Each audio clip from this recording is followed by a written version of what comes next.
Hi everyone. We're going to be looking at how do we find credible sources. Um, Over the next couple weeks, we're going to start putting together your final research paper on an argumentative research paper, and it's important to know that when you're researching, to know what sources are legitimate and which ones aren't. And so we're going to kind of go through that today. For this PowerPoint, or excuse me, for this YouTube clip here, you might want to have the PowerPoint open. Also, have access to a couple YouTube videos that are on here, and I will tell you when to pause this video and go watch that one, and then come back. So, kind of have all that open in different windows. Also, you'll want to have your notes page open to fill in while we go through this. So here we go.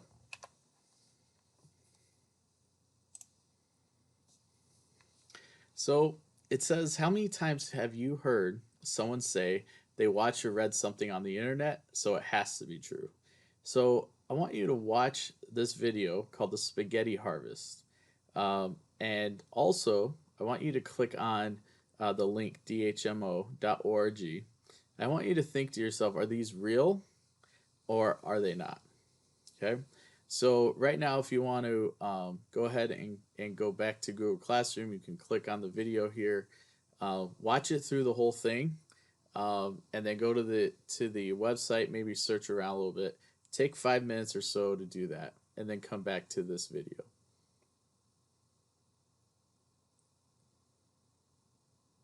Okay. Hopefully, you had a chance to look at all that, and I hope you found it kind of entertaining, as I know Mrs. Petska and I did. So let's make sure before I move on that you've watched that video and looked at that website, because this is going to blow the spoiler here. So if you thought both were real, you're wrong. The first one is an April Fool's joke by the BBC when they thought, or spaghetti wasn't really used much in British food. Remember, this is about 10 years or so, a little bit less than 10 years after World War II. And so people's food was changing because soldiers had come back from the war, having trying being in different countries, trying different cuisine, and actually World War II is a big reason why in America, for example, we started developing different tastes for different foods. But anyways, this was a spoof by British Broadcasting Company about spaghetti, and the website has to do with dihydrogen monoxide. And if you go back to your science class, you know the root word for dihydrogen. Di would be your root word there, for which means two. Mono means one, and oxide means oxygen. So if you put all that together, you would know H2O. Um, and that story is pretty famous because of this website. California almost passed a legislation that would ban water in a California city. And if you know anything about California, they need all the water they can get.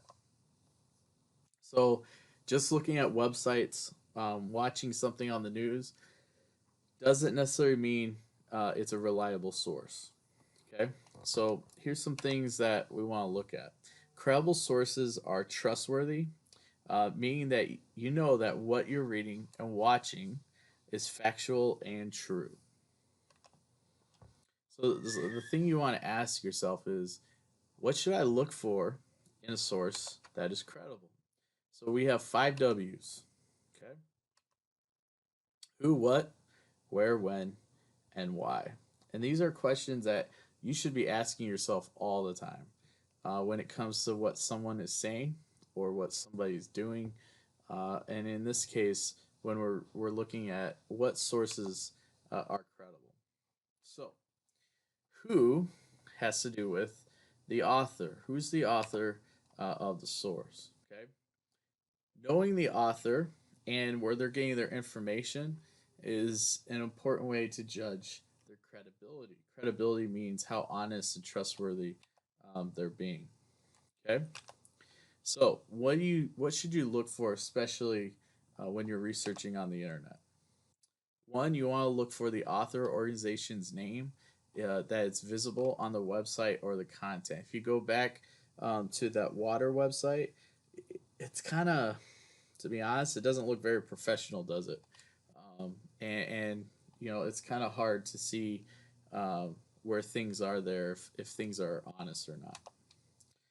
Information or credentials of the author or organization of the site can be found on the internet with them. Is there a mailing address or telephone number or email address included somewhere? Has the author published other books or articles or websites? And lastly, once you've considered these points, you should ask yourself, do I trust the credibility of this author? One thing I know I do, sometimes when I see something on the internet and if it kind of perks my little radar of, I'm not sure if this is true. A lot of times I'll do a Google search. You can go to Snopes, for example, is a good website to figure out if things are true or not. So, knowing domains.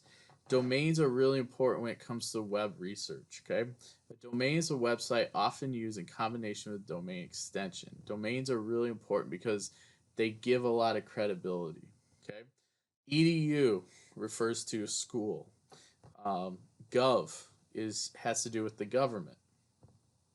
Org is used by nonprofit organizations, but it's also being used by schools a lot now.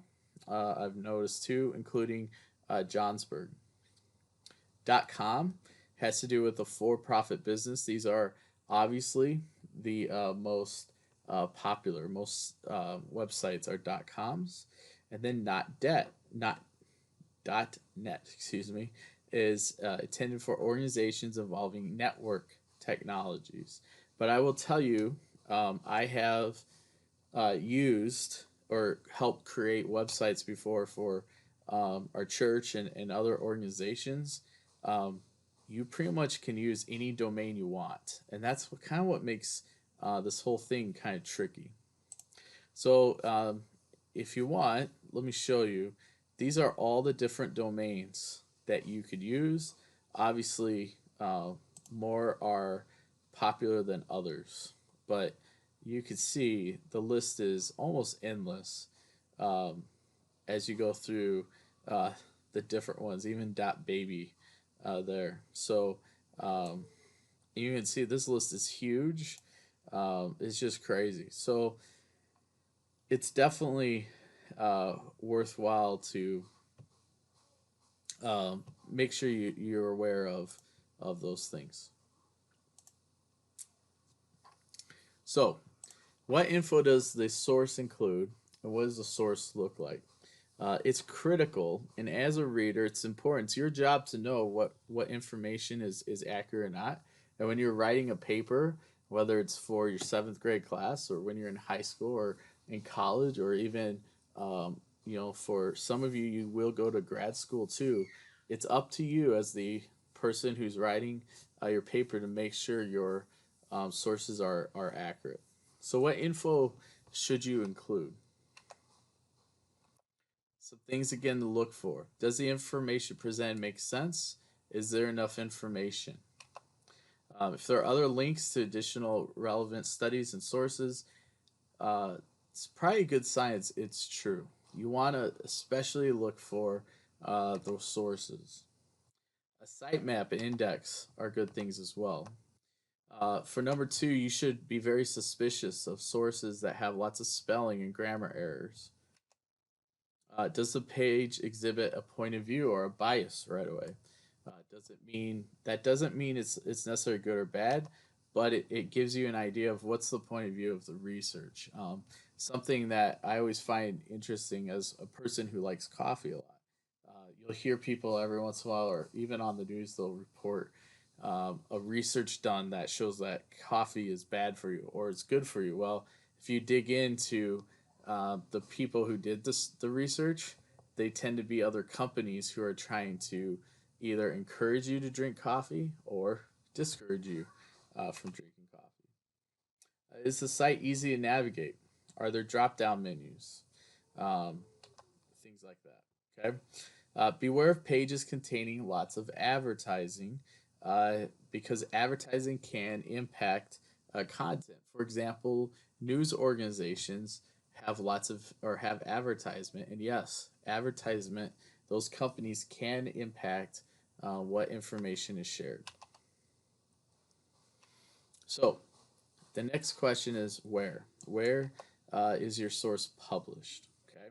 So this is important because of credibility. If you're publishing the material, you want to make sure that it's credible and that people can trust it. It says some publishers have better reputations than others because of strict standards.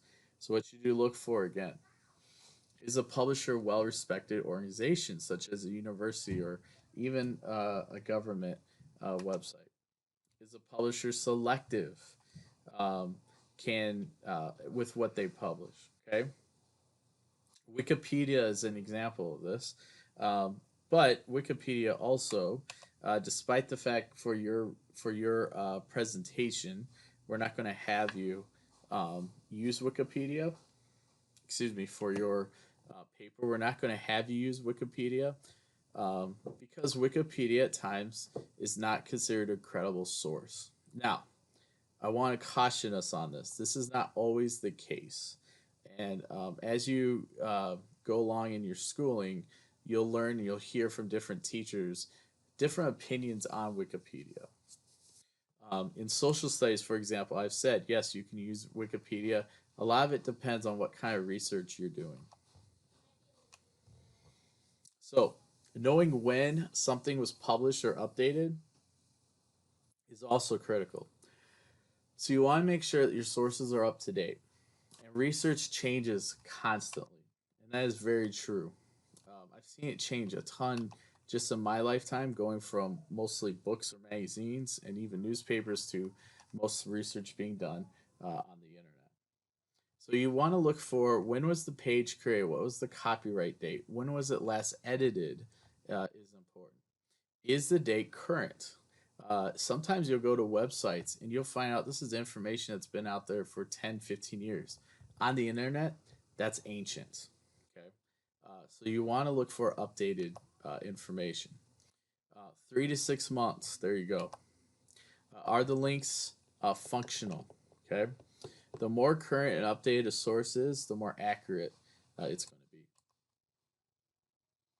So why, why did the author create the source? And this is important because understanding the author's purpose gives you an idea into their credibility, but also gives you a sense of um, kind of what angle that they're going with.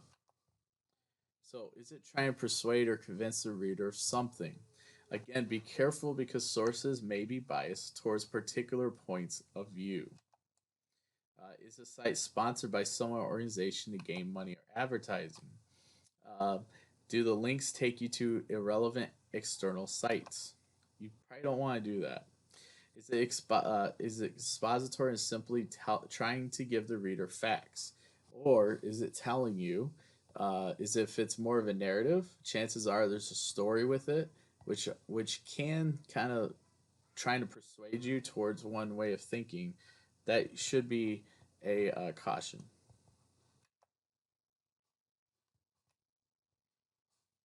So finally, this is a Schmoops video called "Credible" or called "How to Know If a Source is Reliable," and we'll summarize a lot of what we just talked about. Excuse me, with your notes. So we're done here. Make sure you do watch this though. I think you'll find it pretty interesting.